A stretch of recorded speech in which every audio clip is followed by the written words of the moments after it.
कशा पद्धतीने पर्याय मार्ग सुचवले जातात?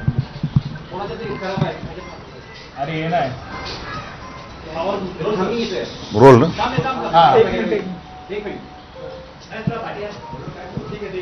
हळूहळू काय ते घालून टाकशील तू तर.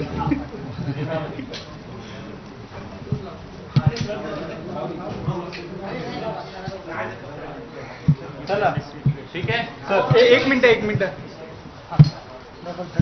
थांबा. अरे एअरपोर्ट मध्ये आम्ही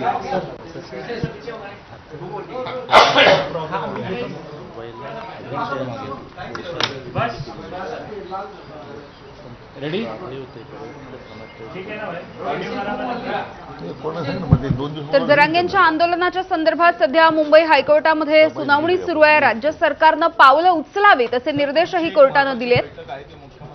पार पडलेले कशा पद्धतीने काय नेमके पर्याय सुचवले जातात? नाही जे आंदोलक जे आहेत त्यांची जी मागणी आता सरकारकडे आहे, गेले आम्ही 2-3 दिवस जे वेगवेगळे विधितज्ञ आहेत त्यांच्याशी चर्चा करतोय. आंदोलनाच्या दुसऱ्या दिवशी न्यायमूर्ती शिंदे साहेबांनी आमचे अधिकारी जाऊन आले. त्यांचं एक निवेदन प्राप्त झालं आहे. राज्याचे ॲडव्होकेट जनरल यांच्याशी आता चर्चा सुरू झालेली आहे. आवश्यक ती जी माहिती उपलब्ध आम्ही करतोय. स्वतः माननीय मुख्यमंत्री आमच्या सकाळी झाल्या बैठकीत माननीय मुख्यमंत्री महोदय होते, माननीय दोन्ही उपमुख्यमंत्री महोदय उपस्थित होते आणि ॲडव्होकेट जनरल आणि आमचे न्यायमूर्ती शिंदेसाहेब उपस्थित होते.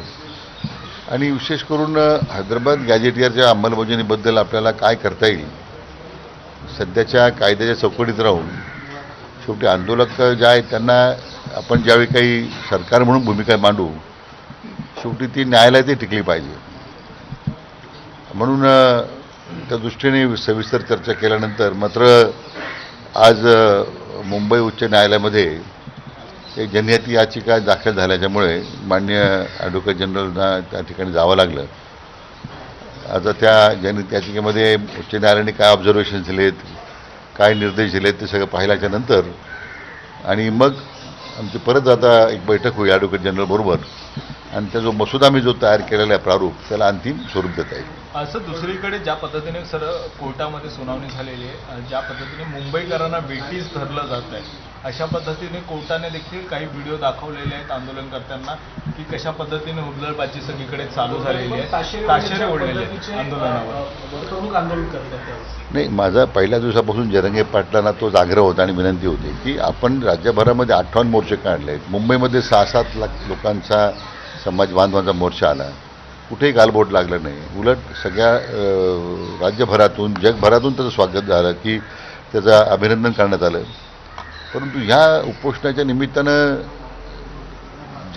आज जी पाठिंबा द्यायला आलेली मंडळी आहेत ते आझाद मैदानावर न बसता ते अन्य ठिकाणीच फिरत आहेत. मग त्यामध्ये रेल्वे स्टेशनवर काही लोकांना त्रास झाला, काही आमच्या महिला पत्रकारांवर काही प्रसंग आलेत. जर मुंबईचा जो सामान्य नागरिक आहे, म्हणजे हे आझाद मैदानाच्या बाहेरचं बोलतो मी, तिथं त्रास देण्याचा प्रयत्न होतो आहे आणि त्याचं मला वाटतं निरीक्षण आता मान्य उच्च न्यायालयाने नोंदवलेलं आहे. आता जर जे समाजकंटक म्हणून आले असतील आणि त्याच्यामुळे हे आमचं जे मराठा समाजाचं आंदोलन बदनाम होत असेल तर त्याच्यावर तर 100% कारवाई झाली पाहिजे, त्याच्यात वादच नाही. कोणी आंदोलन बदनाम करू पाहत असेल तर त्यांना कोणी संरक्षण देणार नाही. मग मी कालही आणि आजही जरंगे पाटलांना मी आवाहन केलेलं आहे की ज्या लोकांना आंदोलनाला पाठिंबा द्यायचा आहे त्यांनी आझाद मैदानावरच फक्त बसावं. अन्यत्र कोणी गेलं तर ते ह्या आमच्या आंदोलनामध्ये आमचे आंदोलनकर नाही आहेत, त्या आंदोलनात सहभागी झालेले हे कार्यकर्ते नाही आहेत असं स्पष्ट समजण्यात यावं. मला वाटतं बघूया आता ती त्यांनी आता मान्य उच्च न्यायालयाच्या निर्देशानंतर उच्च न्यायालयाने जी नाराजी व्यक्त केलेली आहे त्याच्यानंतर मला वाटतं सुधारणा होईल अशी अपेक्षा आहे.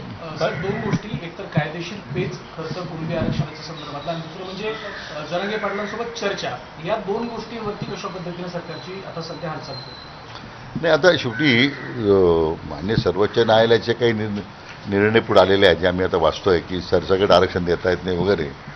परंतु जी मुख्य मागणी विशेष करून मराठवाड्यातील जनतेच्या करता जे हैदराबाद गॅजेटियरची अंमलबजावणी संदर्भात उल्लेख केला आहे त्याचा एक साधारण मसुदा तयार केलेला आहे. तो कायद्याच्या कसोटीला उतरला पाहिजे म्हणून ॲडव्होकेट जनरलनी त्याचा अंतिम तो पाहावा अशी अपेक्षा आहे. परंतु आज आम्ही त्यासाठीच बसणार होतो. सकाळी काही माननीय मुख्यमंत्र्यांसमिती चर्चा झाली, परंतु या जनहित याचिकेमुळे मला वाटतं त्या थोडा विलंब झाला. पण मला वाटतं आज त्याच्या संदर्भातला प्रारूप तयार होईल अशी अपेक्षा आहे. हा मसुदा जरांगे पाटलांच्या सोबत आपण त्यांच्याबरोबर काही हा मसुदा जरांगे पाटील यांना दाखवला नाही, जरांगे पाटला समेत त्या मसुद्याची कुठली चर्चा झालेली नाही आहे. आता एक कारण ह्या जनहित याचिकेमुळे थोडासा विलंब झाला. तो झाल्यानंतर मग तो थेट त्यांना द्यायचा का त्यांच्याशी चर्चा करायची अद्याप त्याच्यावर आम्ही काही ठरवलं नाही.